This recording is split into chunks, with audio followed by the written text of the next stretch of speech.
Hari Om Tat Sat. Welcome to Swami Jyotirmayananda Society, a journey to self realization. Please subscribe our channel for the mystical meanings and to enjoy daily satsang. We are currently exploring the book Yoga Essays for Self Improvement, authored by Swami Jyotirmayananda Maharaj, narrated by myself, Swami Nikhilananda. So, in today's satsang, we will discuss the chapter of the way to spiritual strength. Kathopanishad declares, Nayanatma balahinena labhya, means the self cannot be attained one who is destitute of strength. In the battlefield of Kurukshetra, Sri Krishna commenced his teachings by asking the grieving Arjuna to give up his weak minded unmanliness and fight with strength. The Upanishad sages, seers have stated that a spiritual hero is one who is able to behold the self by withdrawing the senses and the mind which have natural inclinations towards the objects of the world. However, heroes endowed with such spiritual strength are very few in number. Why? Because the temptations are so strong, so powerful, so alluring that they suck us like a vacuum cleaner. So it takes a lot of discipline to build strength. The self is the source of all forms of power and energy. The self is omnipotent, omniscient, and infinite. However, energy of the self manifests in different forms, operating at different planes in the human personality. It is the power of the self that assumes the form of Jnana Shakti. Jnana means wisdom. So, the energy of wisdom which operates at the planes of one's intellect or buddhi. It is also this power that becomes Ichha Shakti, energy of will, operating at the level of the mind, and Kriya Shakti, physical energy, operating through the Karamendriyas or organs of action. It is through spiritual strength that an aspirant develops a highly integrated personality in which the Jnana Shakti permits him to withdraw the senses into the mind and the mind into the intellect. In other words, the reversal of the process, instead of going outwards, going within. Finally, he allows the intellect to be converted into that intuitional vision which tears the veil of ignorance.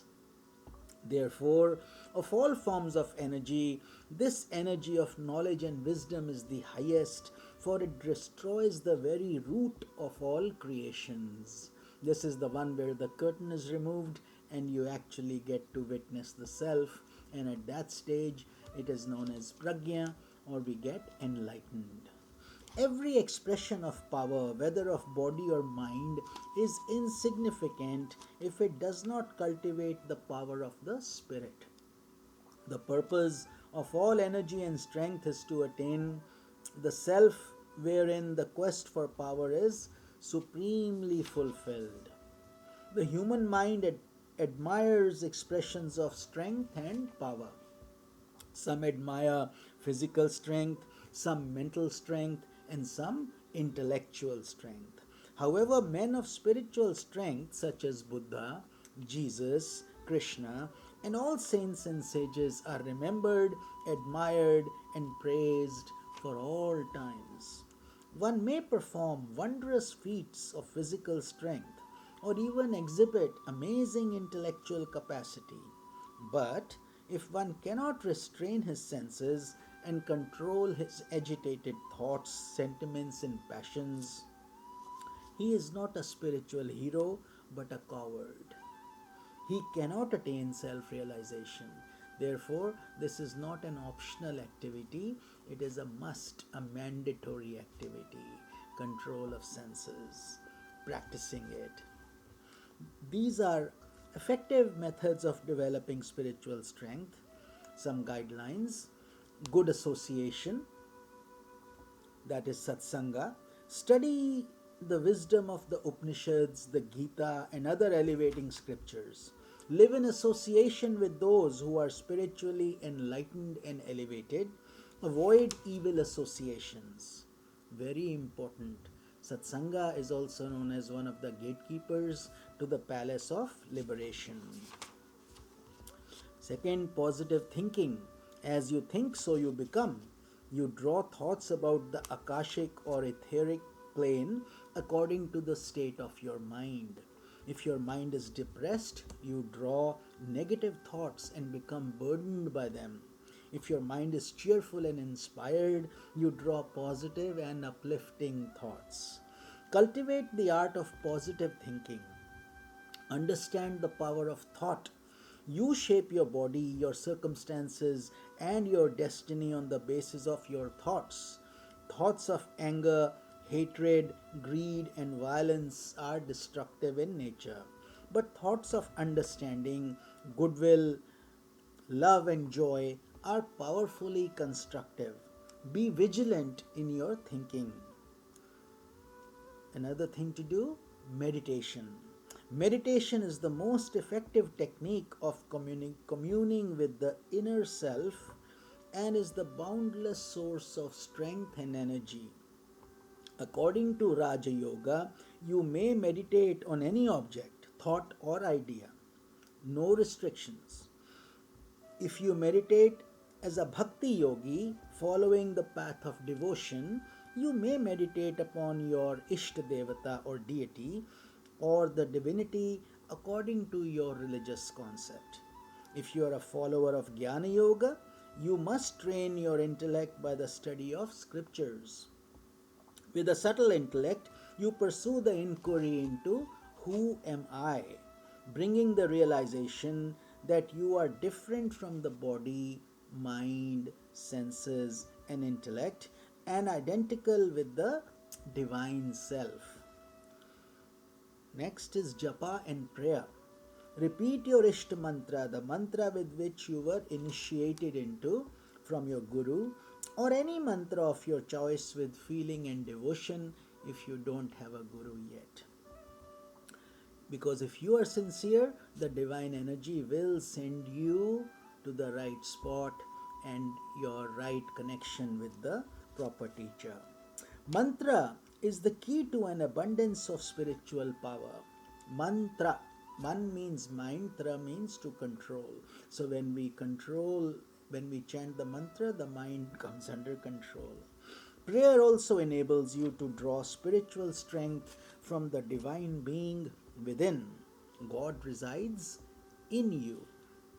Faith lends wings for your soul to soar into the regions of freedom.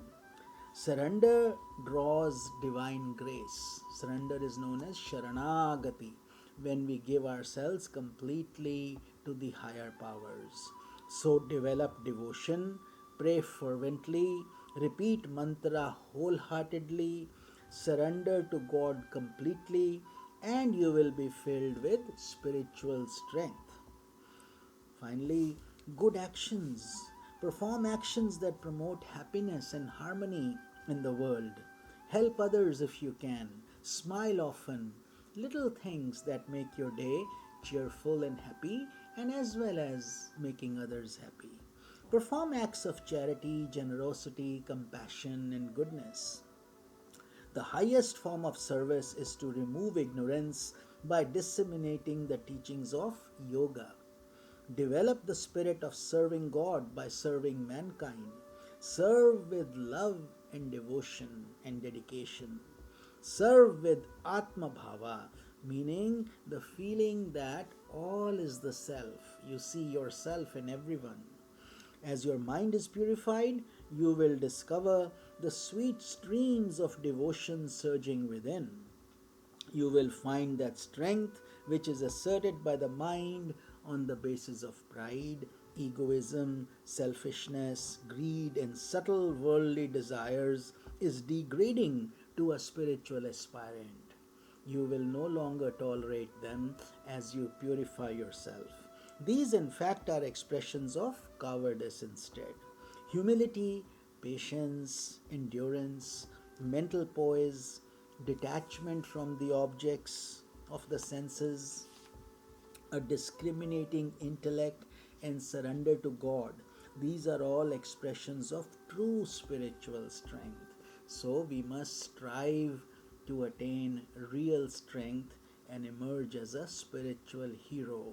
We don't need big muscles, we need strong self control and sincere desire to walk on this holy path of spirituality and bliss. This is Swami Nikhilananda. We conclude our satsang for today. I will see you tomorrow and we will discuss how to practice surrender to God. Sharanagati, a beautiful and an important chapter. Hari Om Tat Sat.